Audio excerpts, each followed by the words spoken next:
Bem-vindo a mais um vídeo. O tema de hoje é saúde mental. Se você já gostou desse assunto, clique aqui embaixo em gostei e faça sua inscrição no canal. Bom, gente, com essa quarentena, as pessoas estão ficando um pouquinho mais estressadas do que o normal, certo? Seguinte, existe um estudo que foi feito com 1.468 brasileiros. É um estudo recente, ele foi publicado há 2 semanas, mostrando o efeito de 30 dias desse isolamento social que a gente está tendo aqui no Brasil.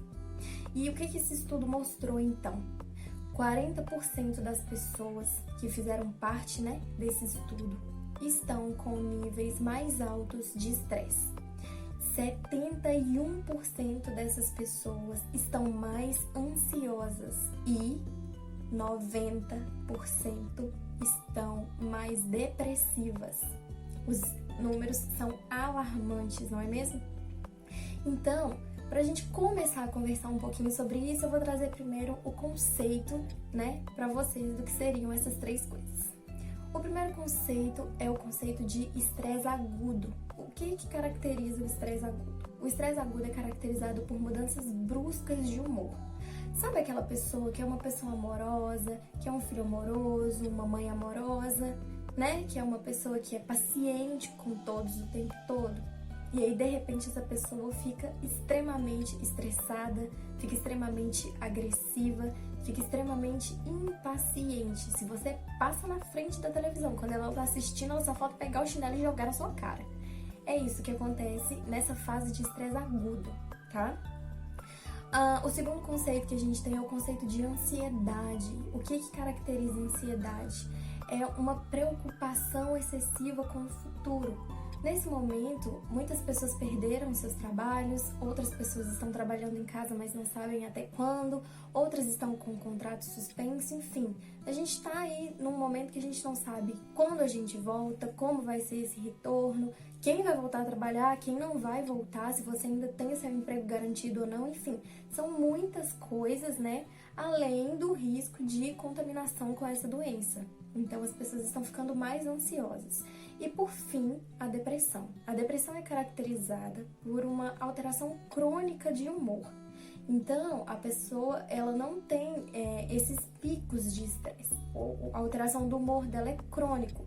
Só que ao invés dela experimentar essa parte do estresse, onde a gente fica agressivo, que é a parte mais eufórica, ela apresenta os outros sinais, que são sinais de tristeza, de dor, de amargura. São alguns sinais que deixam a pessoa mais para baixo mesmo, e essas alterações são alterações crônicas que essa pessoa vai apresentar. Bom, esse estudo também mostrou algumas coisas que vão acontecendo no nosso organismo, a nível fisiológico, por causa desse nosso isolamento. Então, o que acontece? A primeira mudança brusca que a gente vai ter aí é o estresse oxidativo. O que é o estresse oxidativo?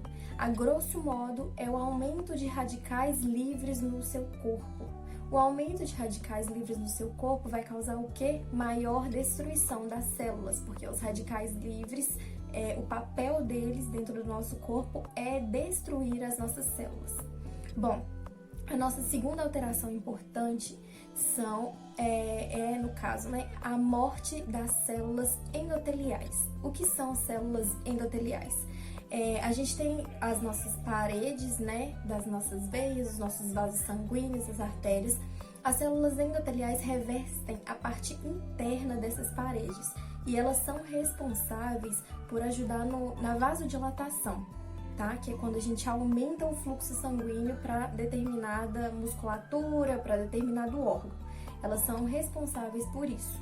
E também, quando existe algum acidente vascular, elas são responsáveis por fazer o que a gente chama de coagulação sanguínea, para aquele sangue não começar a sair ali daquele vaso sanguíneo, causando uma hemorragia, por exemplo.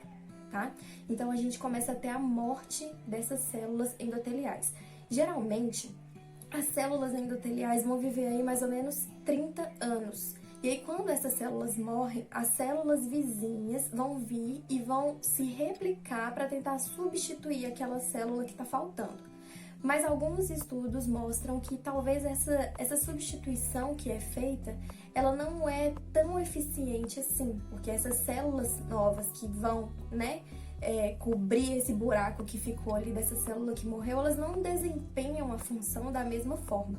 Então, isso aí é uma coisa um pouco complicada, porque a gente vai perdendo a função dela ao longo do tempo, tá? Mais uma coisa importante, a gente cai a nossa produção de óxido nítrico. O óxido nítrico é ele é o mais importante, na verdade, vasodilatador que a gente tem. Por que cai essa produção de óxido nítrico? Porque ele é produzido no corpo todo, mas sobretudo nas células endoteliais. Então, se essas células morrem, a gente vai ter uma redução do óxido nítrico. E aí, o óxido nítrico reduzindo, ele é um importante vasodilatador. O que acontece? A gente vai diminuir também a nossa vasodilatação, então vai diminuir o aporte, o fluxo sanguíneo para todos os nossos tecidos, tá? E aí a gente vai ter então uma vasoconstrição. O aumento, né, do nosso peso devido a essa situação da gente não poder sair de casa para fazer exercício, e aí muitas pessoas decidem por não fazer exercícios em casa, o aumento do peso vai aumentar, né, a interleucina 6 e a TNF-alfa no nosso organismo. Vamos lá. A TNF-alfa é uma citocina pró-inflamatória, ou seja, ela vai ajudar a causar inflamação no seu organismo. E a interleucina 6 é um marcador de inflamação. O que acontece? Alguns estudos recentes estão mostrando aí que ela é um dos principais marcadores de inflamação que a gente tem no nosso corpo. E aí, alguns médicos, né, observaram durante essa pandemia que a interleucina 6 pode estar ligada diretamente com uma síndrome de desconforto respiratório agudo em pacientes contaminados com o Covid-19 em estado grave. O que eles perceberam?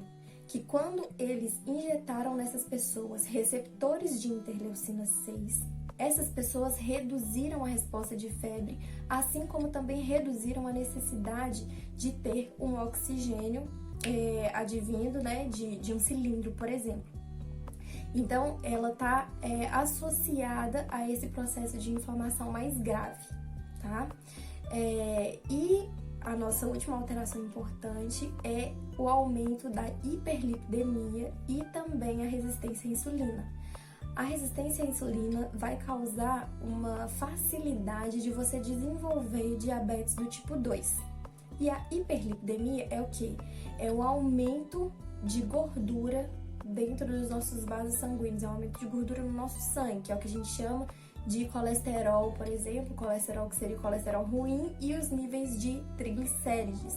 O que acontece? Essa gordura que está circulando ali dentro, né, do seu vaso sanguíneo, o que pode acontecer? Ela começar a colar nas paredes, né, dos seus vasos sanguíneos, e isso vai impedir o fluxo sanguíneo ali naquela região ou em todas as regiões do seu corpo, dependendo de quão grave vai estar essa situação aí. Bom, vamos lá. Mais uma última coisa ruim para começar a falar das coisas boas, então.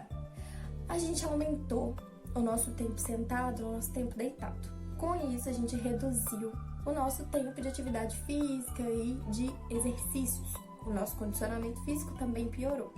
E aí veio o tédio, a depressão, o estresse e a ansiedade. Com isso, o que o nosso sistema faz? O nosso corpo, o nosso cérebro, ele é programado para fugir da dor e buscar o prazer o tempo todo. A gente tem um sistema que chama sistema dopaminérgico. Todo mundo já ouviu falar da dopamina, né? Que causa felicidade, ela causa euforia, ela é responsável pelo prazer, pelas emoções. Então, nesse momento, o que as pessoas, de uma certa forma geral, estão buscando? Esse tipo de prazer na comida. E quais são os tipos de alimentos que mais vão gerar esse tipo de prazer para o nosso cérebro? A gordura e o açúcar. Com o aumento, né, da ingesta de gordura, de açúcar, a diminuição de exercícios, o aumento de tempo sedentário, a gente aumenta o peso corporal e aumenta a inflamação, porque lembra que eu falei que o aumento do peso aumenta a interleucina 6 e também aumenta a TNF-alfa? Com essa inflamação toda, a gente aumenta o risco das doenças cardiometabólicas. que seriam obesidade, hipertensão, diabetes. Então a gente vai aumentando cada vez mais o risco de desenvolver esses tipos de doença. Mas nem tudo está perdido. A gente sabe que existe uma coisinha mágica aí que pode ajudar a reduzir isso tudo e a trazer mais saúde para a sua vida. O que é? Isso, exercício físico. Gente, o exercício físico, ele causa coisas fantásticas no nosso organismo. Ele vai ajudar a aumentar e a melhorar a função dos seus neurotransmissores, ele vai melhorar a função sináptica, ele vai melhorar o seu sistema imune, enfim, ele vai melhorar várias coisas e ele também melhora o seu ritmo circadiano, tá? O que é o ritmo circadiano? A cada 24 horas a gente tem a liberação de determinados tipos de hormônio no nosso organismo, como cortisol, adrenalina, enfim, a gente tem vários tipos de hormônios que são liberados, a melatonina, que ajuda a regular o sono. Então, geralmente as pessoas que sofrem de estresse, ansiedade, depressão, elas têm um quadro aí problemático com o sono, né, muitas vezes. Então, melhorando o ritmo circadiano, a gente consegue melhorar essas outras coisas também que estão ligadas a ele. Bom, mais um estudo mostrou que o exercício é ótimo, mas a gente tem que se preocupar com a intensidade de que esse exercício vai ser realizado. E pasmem, o estudo mostrou o seguinte: o exercício físico moderado é melhor do que o exercício físico intenso. Olha que loucura, né? Então, o que acontece?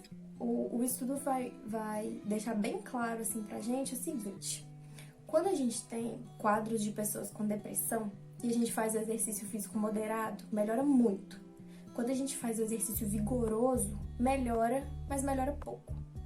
Quando a pessoa apresenta um quadro de ansiedade, o exercício físico moderado melhora muito. O exercício físico vigoroso não melhora ou piora. Olha para vocês verem, piora. Agora, quando a gente está falando de estresse, o exercício físico moderado melhora muito e o exercício físico vigoroso piora muito. Então, é muito importante que vocês tenham auxílio de um profissional nesse momento. Quem está pensando em começar, quem já estava treinando e parou e está querendo voltar a treinar, quem está treinando mais ou menos aí nesse período e sabe que tem alguma dessas doenças ou que pode estar desenvolvendo isso ou que está sentindo sintomas mesmo de estresse, de ansiedade, de depressão, porque às vezes isso é só uma coisa momentânea, mas é necessário que vocês tenham um acompanhamento de uma pessoa, né, que seja responsável e que saiba como vai prescrever isso para vocês, tá? É muito importante esse momento. Vamos lá. Além disso, algumas coisas que podem ajudar vocês nesse momento. Tenham, além, né, desses hábitos de vida saudáveis com exercício, hábitos de vida saudáveis alimentares. Então, aproveitem que vocês estão em casa e preparem os alimentos de vocês, evitem ficar consumindo essas comidas prontas, que a gente muitas vezes não sabe de onde vem, não sabe como foi armazenado, como foi limpo, né? Enfim, todas essas coisas. E aí, talvez você descubra aí que você tem um grande poder de MasterChef. Bom, uma outra prática muito indicada seria a meditação ou yoga. Se você não gosta de fazer exercícios físicos assim, como calistenia, musculação, exercícios aeróbicos, enfim, tenta começar pelos outros exercícios, começa se alongando, começa meditando, fazendo yoga, né? Porque isso também vai te trazer benefícios psicológicos, porque a meditação e o yoga também trabalham com isso. Tá? E existem 7 interesses do lazer, então físicos, esportivos, manuais, culturais, enfim. A gente tem 7 interesses do lazer e vocês podem trabalhar isso, né, enquanto vocês estiverem nesse período aí de grande estresse e de ansiedade muito grande, né, pra gente evitar que aumentem os números da depressão. E o seguinte, teve um estudo de meta-análise que mostrou que é importante que enquanto você se exercite, você coloque uma música. Porque a música ela vai trazer alguns benefícios psicofisiológicos. Então ela vai melhorar, né, os seus neurotransmissores, a qualidade, né, do envio e de recepção desse sinal, além de tantos outros benefícios que a música tem. Ela vai diminuir a percepção subjetiva de esforço, ou seja, você vai perceber que tá fazendo, você vai achar, né, que tá fazendo menos esforço quando você tá fazendo o mesmo esforço, só que quando tá sem música parece que tá muito mais difícil de ser realizado. E além disso, você vai ter uma função cognitiva melhor, tá? Porque a música também vai ajudar nisso. Então, vamos cuidar, gente, vamos cuidar da nossa saúde mental, vamos cuidar da saúde mental das pessoas que moram com a gente, dos nossos amigos, vamos tentar nos manter em contato, né, com as pessoas que a gente gosta, que são importantes. Liga lá pro seu amigo, fala com ele aí, como é que você tá, sabe? Procura as pessoas, mostra pra ela que vocês se importam, que vocês gostam, e vocês vão receber, né, esse carinho todo de volta, e assim a gente vai cuidando uns dos outros, tá? Então é isso, esse foi o vídeo de hoje, eu vou ficando por aqui, em breve a gente se encontra de novo, se cuidem, um beijo!